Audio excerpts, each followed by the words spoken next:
और अब बात करते हैं भारत और कनाडा के संबंधों की। कनाडा की जो विदेश मंत्री हैं उनका दावा है कि भारत ने कनाडाई राजनयिकों का जो विशेष दर्जा है वो खत्म कर दिया है, जिसकी वजह से उनकी परेशानी बढ़ गई है। कनाडा की विदेश मंत्री ने जो दावा किया उसमें कहा गया है कि भारत ने एक कड़ा संदेश दिया है, जिसमें उन्होंने दावा किया कि भारत ने 41 कनाडा के राजनयिकों के लिए ये संदेश दिया है। सभी 41 कनाडाई राजनयिकों की डिप्लोमेटिक इम्यूनिटी समाप्त may have been involved in the killing of a Canadian citizen here in Canada on Canadian soil is not only troubling, but it is complete. We expect India's full collaboration to make sure that we get to the bottom of this. And as of today, and as a consequence, we've expelled a top Indian diplomat from Canada.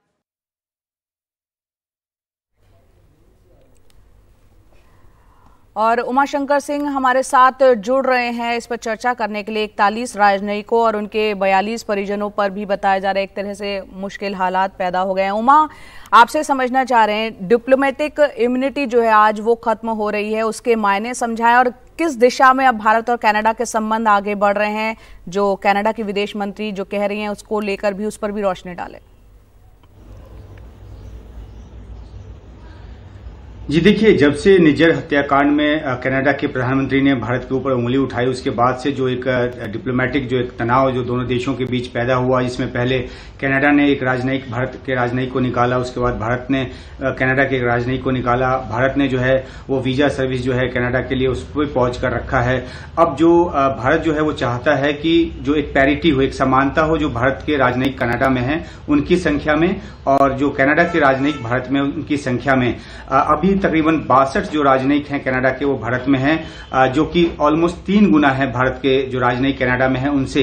इसलिए भारत ने जो समानता की मांग की, तो उसके बाद कनाडा की तरफ से खबर आई कि 41 राजनयिकों को भारत छोड़ने का जो आदेश है वो दिया है। उसके लिए समय सीमा पहले 10 अक्टूबर रखी गई थी और ये कहा गया था कि 10 अक्टूबर तक ये नहीं जाएंगे तो उनकी डिप्लोमेटिक इम्यूनिटी जो है वो खत्म हो जाएगी। वो जो है वो अब कनाडा की तरफ से जो उनकी विदेश मंत्री जो दावा कर रही हैं वो ये कि आधिकारिक तौर पे अब भारत की तरफ से ये कन्वे कर दिया गया है कि 41 जो डिप्लोमेट्स हैं उनकी जो डिप्लोमेटिक इम्यूनिटी है वो आज 20 तारीख को ये खत्म हो जाएगी।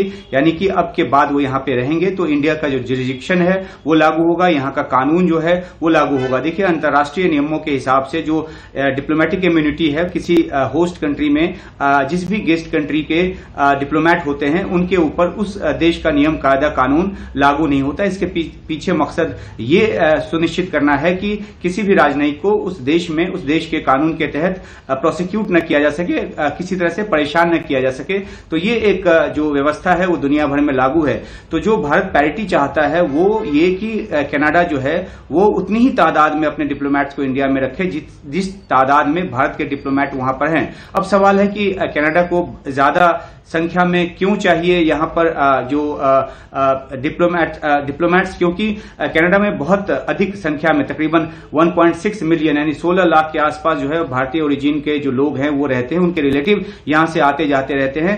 तो उनको वीजा फैसिलिटेशन और बाकी जो सर्विसेज है उसके लिए कनाडा को यहाँ पे ज्यादा तादाद में जो राजनयिक हैं वो चाहिए। लेकिन अब विदेश मंत्री ने जो कनाडा की है उन्होंने कहा है कि जो बेंगलुरु और चंडीगढ़ और मुंबई ये कॉन्सुलेट जो हैं उनमें जो इन पर्सन जो कामकाज है वो ठप हो रहा है, क्योंकि इतनी बड़ी तादाद में जो कनाडा के राजनयिक हैं उनको जाने को कहा गया है।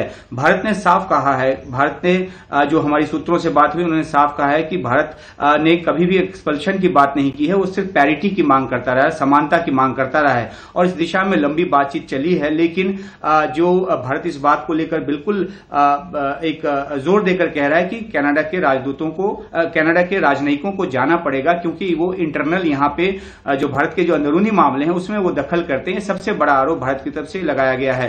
तो अब जो कनाडा है उसका कहना है कि उनके राजनयिक जब जाएंगे तो वीजा सर्विस पे असर पड़ेगा, मुश्किलातें आएंगी। तो ये सारी जो बातें हैं वो जो जब से ये तनाव चला है तब से आगे बढ़ रहा है। तो ये एक डिप्लोमेटिक स्पैट जो है वो बना हुआ है और इसका अभी फिलहाल कोई अंत जो है उसकी सूरत हाल नजर नहीं आती। जी बिल्कुल, अभी फिलहाल जो सूरत हाल बना हुआ है, जिस तरह के तनावपूर्ण स्थिति भारत और कनाडा के बीच बनी हुई है, उसका फिलहाल जो ये कॉन्सुलेट बंद हो रहे हैं उसका हल होता हुआ दिख नहीं रहा। बहुत बहुत शुक्रिया उमा हमसे जुड़ने के लिए और इस पर रोशनी डालने के लिए।